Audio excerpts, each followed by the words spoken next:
Yo, what up? LS57 here. What's poppin'? NBA2K15 fans. This one right here, I'm doing this for the sim gamers, the people that don't play my team, the people that don't play park and stuff, and just really dedicated and all about the sim. Me, I'm playing every mode. I don't take favors anymore. I just rock, do what I want to do. But check this out, man. What I got for you right here is defensive settings. Now, when you playing defensive settings, these are the settings that I use, okay? So, you see the on-ball pressure? We're going to break everything down. On-ball pressure, auto is good, but you don't want to do this because if you're like me, you have everything on manual anyway. So your subs are on manual, your timeouts are on manual, your play calling, everything that you put on is on manual. If you're playing the same style that I play. So on-ball pressure, smother. Smother is good and it's bad. Smother is good for someone that doesn't have a ball handle. This makes them pick up the dribble a lot faster, especially when you hit the L2. So smother is good, but if you have a quicker offensive opponent, that could be problem for you in the long run because he could blow right past you. So you want to be kind of, how you say it, very particular with this particular setting. Like if I use smother, usually when I use smother when I know I'm going for double teams. You know what I'm saying? I'll use the smother for double teams. That's what I would use. You know what I'm saying? So that's what I use smother for. Now when I go to tight is a little less than smother on ball. It's something that I really don't recommend these because with the way 2K mechanics are, you get blown by because a lot of people who's gonna give the ball to people that have handles and speed and quickness.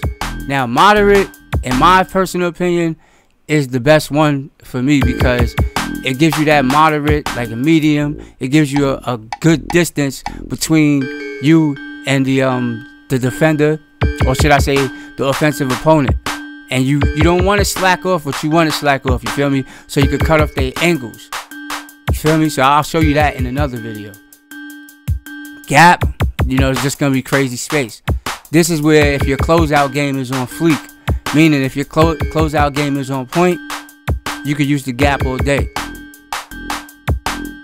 And this I will also use to bait my opponent. Like when they swinging the ball and they thinking that I can't catch up or whatever, and I could close out real fast. I have one of the opponents that really know how to close out. I'll use the gap. So those are my on-ball pressure tips. Let's go to off-ball. Off-ball, I'll straight up do deny just like it was back in the day. This is my favorite setting because when you're playing on-ball pressure, right, and you play off-ball and you have everybody on deny, don't switch. You're not switching off. So your passing lanes pretty much are gonna be filled properly with your off-ball defenders while you're on-ball. So if you're playing the point guard position on defense and he swings it to the shooting guard, you'll be able to possibly jump in the passing lane depending on that guy's signature skill, his badge rather, if he has the interceptor badge, if he's a good defender or not. So deny is very good. It denies the ball. Basically what it says is what happens and occurs in the game. It's just up to you to understand the mechanics and get it down. So you might want to have to practice. You might have to practice. Not you want to have to. You're going to have to practice to get this right. A lot of people say the defensive is off, but it's really not. You know what I'm saying? Even with the zigzag, you can stop the zigzag. You know what I'm saying? But move right along. Once again, deny is denying the ball. Tight. Tight is still good because tight is like, this is better in my opinion than deny. And the reason I say that is because this could definitely bait your opponent. And you definitely jump the passing lane, especially when you're at L2, because people don't know it or not, but when you're playing all-ball defense and the point guard passes it or whoever passes it to the next opponent, once you press that L2, when that ball's in flight on its way to its destination, when you press L2, hold L2, the computer, the CPU, the AI that's defending the next defender that's the ball being passed to is gonna jump the lane and either tip the ball or steal. He will attempt to steal the ball, so that's good. You know what I'm saying? Now moderate It's the same thing with the on-ball pressure. It's basically slacking off a little. It gives you enough space. You could use that to bait them on off-ball pressure. You know what I'm saying, as well.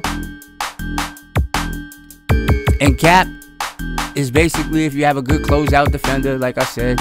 Gap and moderate is basically the same thing, but the gap will give you a whole bunch of more room. You know what I'm saying?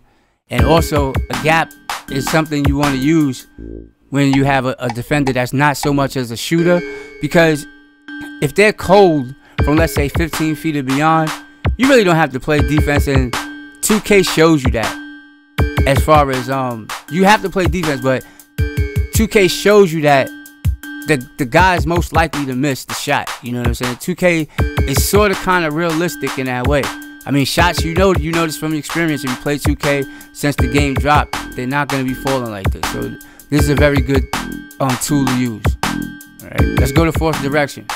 Force direction, this, in my opinion, you have to know your personnel, right? So let's just say, hypothetically speaking, for example, let's say someone on the baseline is not very good on the baseline, right? Which is very hard to say because baselines are exploit. We all know that. But if you force direction to someone that's not particularly well on the baseline, you know what I'm saying, you force them to the baseline, right? So if you know your personnel, like, you know, his hot spots are basically like from the key or the three-point line in certain areas of the ball, you want to force them out of those directions and put them in difficult situations for that particular player, right?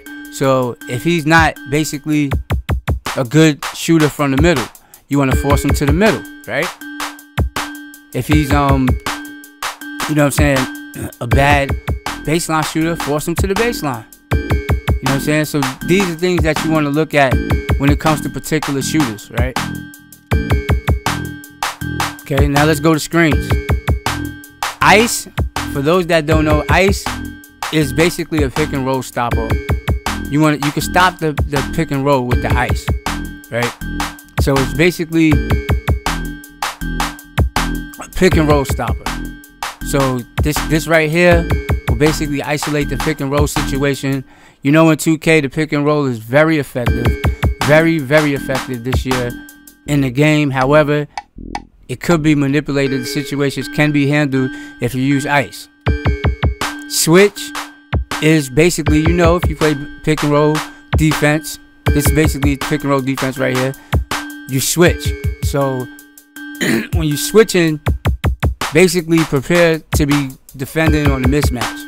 So there's going to be one defender bigger than the other defender. So this is like, when you do a switch, it's mostly when your screener switches off on the point guard and he's just stuck with the mismatch. So the point guard will be a lot faster. So you have to be careful and pick your poison with this. Go under screen. This is something I never recommend because 9 times out of 10, the person running the pick and roll plays are shooters. And once they behind that screen and you go under, you're basically giving them all the opportunity and space to get their shot off. And when you have space, your shot, your window, you know, is a lot bigger than it versus being smaller. So you want to go over. Going over is the best way to play pick and roll, even if you have to play catch up. Because in a lot of cases, you could poke the ball from behind your defender just by tapping square, right?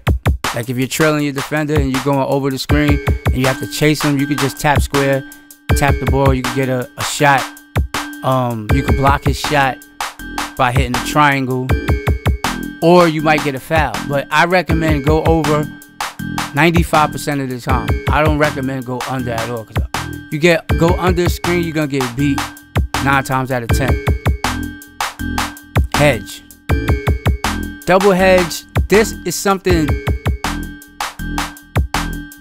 you might want to go more into this. Like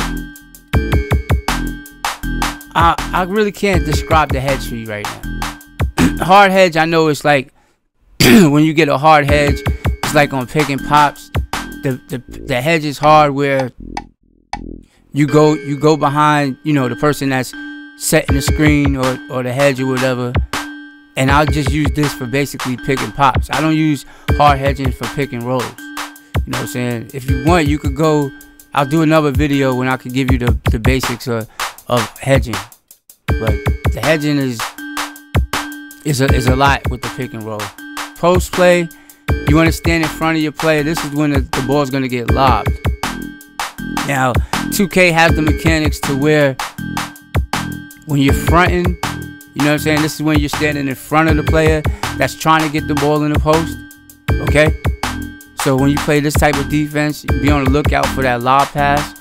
As you know, the passes this year are manual, so you could definitely throw manual passes. The lob pass is L2 and triangle to get it in the post, but when a defender's in front, you know, depending on your defender's hands and who it is, the height of the defender and his timing, this could be dangerous. This could be detrimental to your game if you have somebody that knows what they're doing, because a bounce pass could cancel all of this in 2K this year.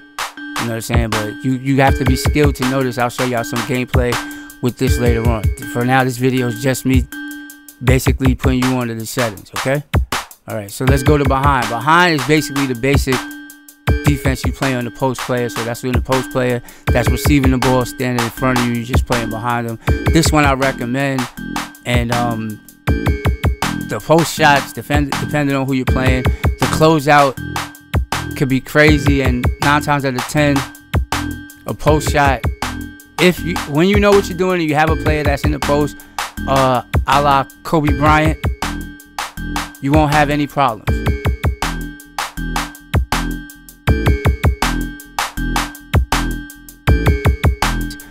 Marc Gasol, he's good in the post. Zach Randolph, he's good in the post. His post game is good. Who else? If you want to go into like my team, Karl Malone, those type of players, they're good in the post. So this right here will be, you know, the defense that you use on them, but it'll kind of make you want to go in front so you could deny the ball more, but you have to have a good defender. Double team the perimeter. I mean, you know what that is. You press the L1, you get, you know, you press the L1 and the double team happens. Double team post, you know what I'm saying? You can put it on catch. So as soon as he catches the ball, basically he closes out, boom, you getting double team quick. On dribbles, when he puts the ball to the floor, you get double team quick. But this is like something that I think 2K should fix, because once anybody gets double teamed or put in a post, the ball is really vulnerable. Whoever has the ball, you can just poke it out. Once you're that close in the paint, the ball is really just open season on anybody. Like, the ball comes out, it pops loose so easy, and I think that's something that needs to be addressed. Manuals, when you do it yourself. On drive, you double team when someone's driving, so you know how people have the LeBron Jameses, the James Harden, he's good driving. Dwayne Wade's a good driver. The Euro step people, double team perimeter or on drive. You know what I'm saying? This is good for those type of players, that particular play style. So when they're driving, even Paul George, people like Paul George, when they're driving, you want to double team them on the drive. You know what I'm saying? So it's not that you know what I'm saying, that bad. You feel me? This is like, I really don't have an answer for this. 3-4 bottom. I think that's like 75% you playing defense on the bottom, 75% defense on the top. That's what I get out of that. I really don't pay too much attention to this, to be honest to you. You know what I'm saying? So I usually just do these. And your defensive matchups, you know what I'm saying, that's what you should focus on as well. Know your personnel. Just get in there, go practice. I'll see you on the next video with some actual gameplay to show you guys how everything works. LS57, leave some comments in the comment section. I'm back, y'all. LS57, peace.